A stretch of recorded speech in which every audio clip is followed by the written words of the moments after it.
Maybach music. Can anybody out there hear me? Hear me? 'Cause I just wanna say បាទសួស្តីថ្ងៃនេះខ្ញុំសូមបង្ហាញពី SkyoneTV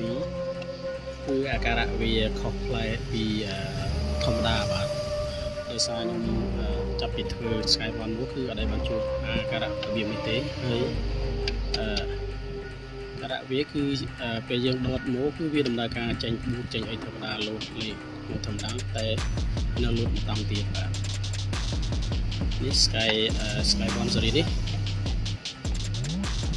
ពួកស៊េរីមុនអត់មានស៊េរីថ្មីទេភ្លើងអីគឺវាដំណើរការមកធម្មតាតែដល់ពេលយើងដុតទៅខ្ចក់ទូទាស់គឺវាលោតចេញសមកពុកមកគឺវាបាត់ទៅវិញ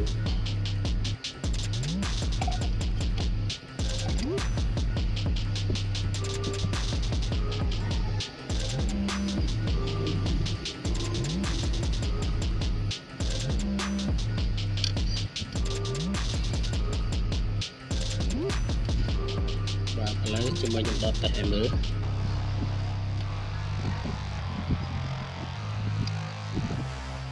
គឺវាដំណើរការមកចេញ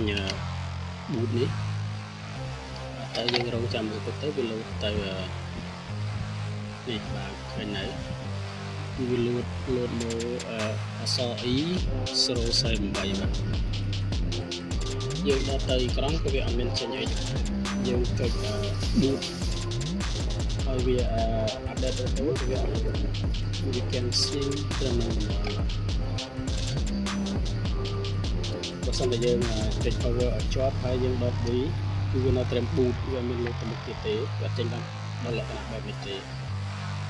ហើយខ្ញុំក៏បានធ្វើការដោះដូរវា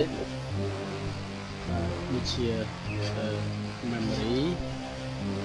ហើយនឹងសេវាវាបាទគឺសេធ្វើភ្លើងសេវាក៏ខ្ញុំដូរសឹងគ្រប់កន្លែងទាំងអស់ហើយនៅតែ CPU មួយមុខបានដោយសារខ្ញុំមាន CPU ដែរគឺវាកាំងត្រឹមនឹងបណ្ដោយនេះគឺជាអាការៈផ្លែមួយបាទដែលអត់ធ្លាប់ជួបសោះបាទបញ្ហាវាប្រហែលជាអាចបណ្ដាលមកពី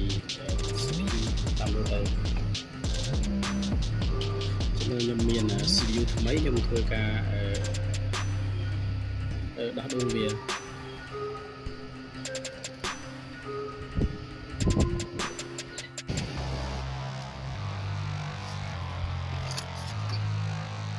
បាទឥឡូវនេះខ្ញុំដូរ CPU វាសាកមើលថាវាមកពី CPU ឬក៏មកពីអ្វីបាទដូរដល់បណ្ដោយទៅ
បាទឥឡូវយើងបោះ CPU ចេញមកបានហើយយើងស្អាតវារួចយើងដាក់ CPU ថ្មីចូល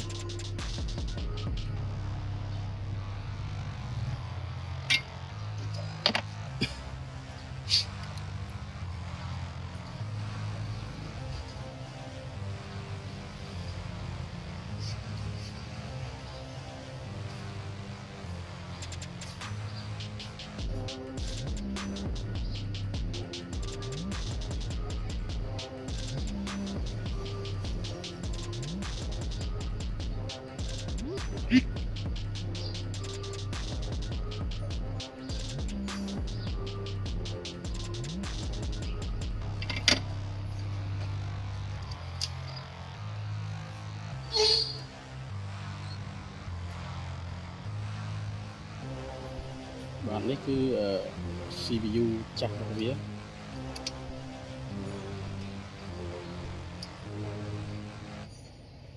ឡូវនេះខ្ញុំដាក់ថ្មី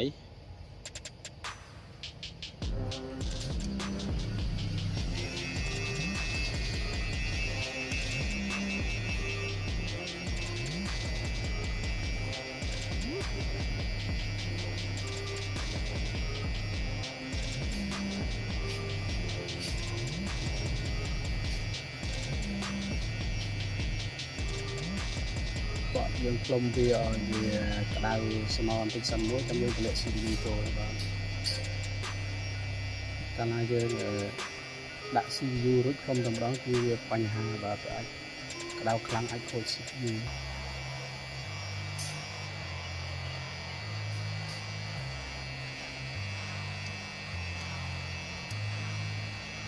ស្រីត្រូវជិះ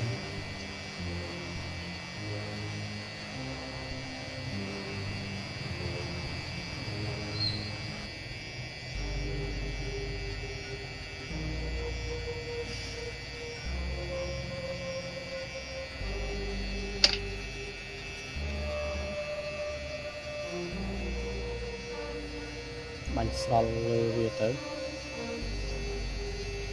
សារស្រល់នេះវារុញទៅវាតឹងដៃមើលទៅដូចវារត់ចូលតាមជើងគ្រប់ជើងហើយយើងខ្លុំខ្នងពវល់ជុំវិញវាមក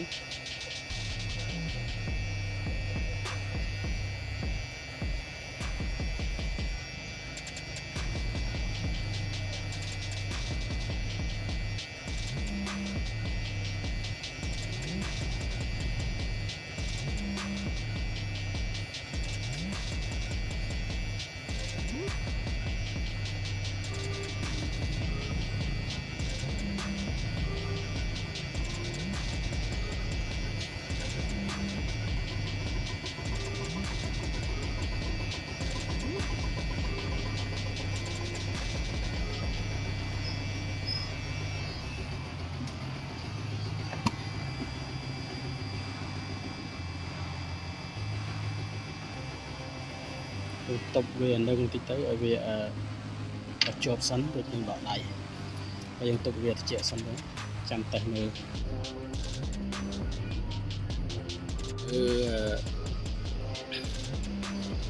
048មិញហ្នឹងអានេះឥឡូវខ្ញុំបានជួសជុលវារួចហើយបាទខ្ញុំបានធ្វើការជួសជុលវារួចខ្ញុំចាប់អបចូលភ្លេចថតឥឡូវខ្ញុំថតបន្តឲ្យមើល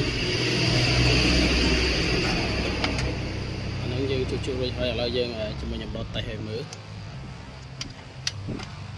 ដោយសារខ្ញុំភ្លេចថតចាប់អបហើយជិលដល់វិញទៅ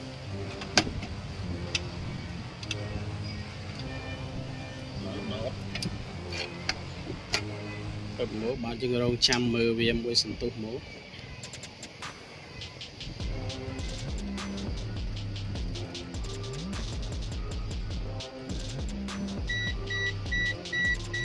ហ្នឹងគឺវាលោតលេម៉ូធម្មតាវាឈប់ចេញអក្សរ E048 ដូចមុនហើយឥឡូវនេះខ្ញុំបើកទូទៅតេស្តមើលតើវាចេញត្រឹមត្រូវឬអត់ទូទៅមកយើងធ្វើការដកខ្សែកនិចទៅទូទៅ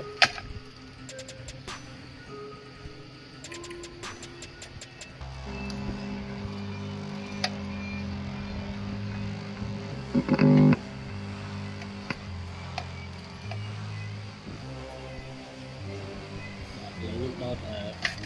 ខ្សែចូលមកគឺវាចេញការទំនាក់ទំនងលោកសញ្ញាខ្សោយបាទដោយសារខ្ញុំអត់ទាន់បានភ្ជាប់អង្តែនវាហើយខ្ញុំដាក់ភ្ជាប់នេះទៅ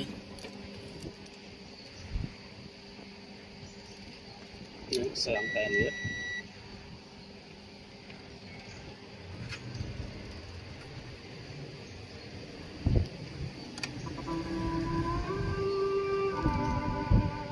គឺវាចេញធម្មតាហើយ